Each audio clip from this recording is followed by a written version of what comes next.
Hey, good morning, evening, whatever it is. It's afternoon for me, but I had worked all night, so it's technically morning as well. This is the vlog portion of the video this week, I think. I don't have a lot of pictures this week. I was hoping to get a lot done today and tomorrow since they're my days off, but I've been seeing a large influx of birds that are sick in my feeders, and that's just not good. I'm concerned that them coming to my feeders is spreading the sickness.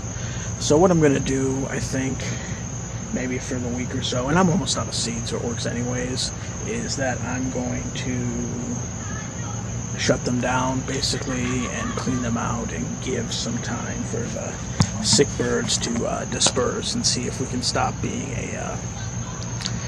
I don't need to be a spreader, especially in this day and age of everything else going on. I don't need that on my conscience.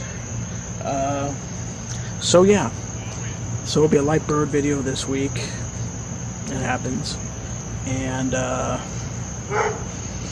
don't know, maybe I'll go out and try to take some pictures, that isn't in my backyard. We'll see how that goes. Otherwise, I'll just try to make some other videos this week. It is what it is. I hope you guys are having a great day. I will talk to you when I have something to talk to you about. And let's take a look at those birds. Catch you later.